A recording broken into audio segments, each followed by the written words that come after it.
Well, gentlemen, don't worry, it'll get brighter. We're in a parking garage. I live in a fancy luxury apartment community, and it's filled with fucking people from Duke that are blocking my way. Cutting you off, bitch. Alright, so, life has been crazy. I've been at work a whole fuck ton. Got home with just about enough see, I can't even talk anymore. Just about enough time to put my head to the pillow, blink, and then wake back up. So I'm looking rather smashing, all things considered. And, well, that meant that I didn't really have time to sit down in front of the computer and make a video for all. Obviously, there will be no beer drinking because I'm in my 2013 Dodge Dart, and that's highly against the law, gentlemen. So, I clearly don't know all of the stats and numbers because I'm not looking at my computer, but I know I lost, and I know y'all love when I spend time talking about me, so I figured let's just talk about my game. No, I'm kidding. I don't even remember really why I lost. I know basically my whole team was shit. I think I had like 2 people in double digits, and like nobody past like 15 points, I think. And for some reason, Sharp's team just keeps winning. Oh, and by some reason, I mean fucking Jordy Nelson and Aaron Rodgers going fucking insane. I literally texted you and I'm like, hey, bro, I'm not saying I don't want the Packers to win. You know, I'm trying to be nice and support your team. I hope they win tonight. But I hope they win on like a 7-0 defensive pick 6 touchdown. Literally as I send that text, I hear the TV go, Aaron Rodgers to Jordy Nelson. Oh, fuck. That was like 30 points right there. Game over. I was absolutely fucked. That Marshawn Lynch decided he wasn't going to show up. Whatever.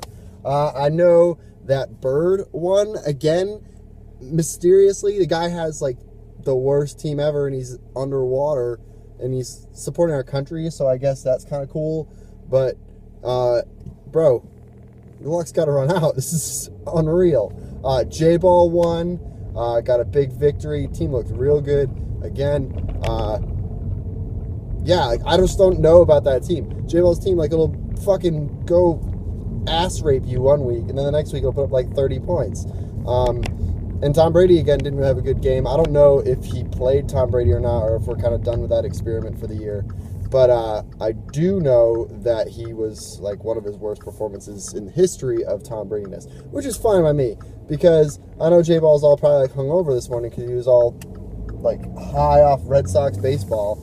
And, you know, frankly, between the fucking Red Sox winning 3 national titles, fucking BU and BC winning like 6 national hockey titles. I don't know. I know they won at least 2. I know the Bruins, I think, have won like 1 and played in 2, maybe 1, 2, and played in 3, something like that. The Celtics played in 2 finals and won 1. They played in like 3 Eastern Conference finals. The Patriots, God, we don't even need to talk about them. Boston sports has had enough. We don't need any more Boston sports, okay? So, J-Ball, enjoy it. May it never happen again, because I'm sick of it. It's like clockwork. Every year we have to endure some kind of Boston bullshit sports blowfest, and I can't take it anymore. I can't take it. Really? Red light? Fucking A. So, no more. So, J-Ball, you can keep winning. The Red Sox and everybody else can just fuck off. I'm done with them. Love you, Jacqueline. Let's see. Tom, I'm pretty sure, lost. I don't remember who he was playing, but I think he lost again. I think he looked pretty bad, too. I think he only scored like 80 points. It was kind of always the risk of that team, right? You were going for the golden oldies, the guys that you thought might bounce back. So they did for a couple weeks, and then now they're starting to show their age, I think, and falling apart. But, of course, Tom picks up Sidney Rice off, or drops Sidney Rice off the waiver wire, picks up Golden Tate. Sidney Rice gets like 2 points. Golden Tate gets like 100. I think it was like 18. And then Sidney Rice, like, I think tears his ACL and is out for the season. So whatever blood magic Tom has done with the waiver wire shit, it's unbelievably successful, and I don't understand it at all. But yet again, buddy, you proved everybody correct. Let's see. And that leaves us with, I'm pretty sure, Brad winning again. Brad's right in there. Oh, yeah, it's Halloween. There's like a slut in, like, stripy socks and like a slutty, like Cinderella, like dress that looks like a nightie. God, Halloween is fucking awesome. Wow, that took me right out of my game. Anyway, yeah, I think Brad won again, and so Brad's right in there. I know with my loss and Chase's win, I am now in 5th place, so the top 4 are unchanged, except that now Bird has replaced me. So as of today, Bird would be in the playoffs. How? I don't know, but he would be. As for this upcoming week, I don't really know any of the matchups. I'm sure a bunch of people will win, and probably about 5, and then about 5 people will lose. Yeah, that's about that. Just some things like we talked about via the text message. Zach will be running the Birdman's team. Zach will be basically just taking care of it. He's going to be the caretaker. But he has some restrictions. He can't trade anybody, and he can't swap waiver wire people if they're healthy. Like, he can't take a healthy running back and swap them for a different healthy running back just because he thinks it might be better. He has no authority to do that, and if he does it, I'm taking it out. And then what he can do, though, is if somebody is injured, he can trade them, dropping the lowest average scoring player on Bird's bench, or team in general, I guess, and swapping him for the highest average scoring player in the position that is needed. He can do that if somebody goes injured or if there's a bye. Like, so what happened this week, Chase, again, he's going to make the playoffs, but he had two running backs on his team.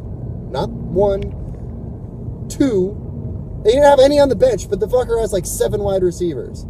And so with Frank Gore on the bye, Zach had to go pick him up a running back. So all good. Zach will set his lineup, just picking the highest projected scores by ESPNFantasy.com. And the week that Bird plays against Zach, I'll set his lineup and manage the team. Other than that, I've been working with some people, coming up with ideas for playoff tiebreakers if Sheck goes winless this year. Sheck, I'm not going to harp on you. I know we've been through that 1,000 times. Just okay. And so we have people who want something done about that, and so it's going to be done. I have come up with an idea. Some other people have come up with ideas. What I would love is if you have an idea, just email that shit to bdbcommish@gmail.com. Because what I'm going to do is I'm eventually just going to put up a poll, and we're going to vote. I'm going to explain the ideas, and then we're going to vote, because democracy wins, and that's why the terrorists hate us. Other than that, I'm pretty much at work. There's a guy here in this truck, this GMC Sierra. I can't change the camera while I'm filming. I don't really feel like popping it out of its little mount right now. But he's got a big old Steelers decal. But then right next to it, he's got a fucking Duke Blue Devils sticker. And so I don't really know how to feel about this guy. He's got like 4 of those freebie Apple stickers you get with your iPod. So he's probably a tool, but I don't know. Good morning, you fuckers.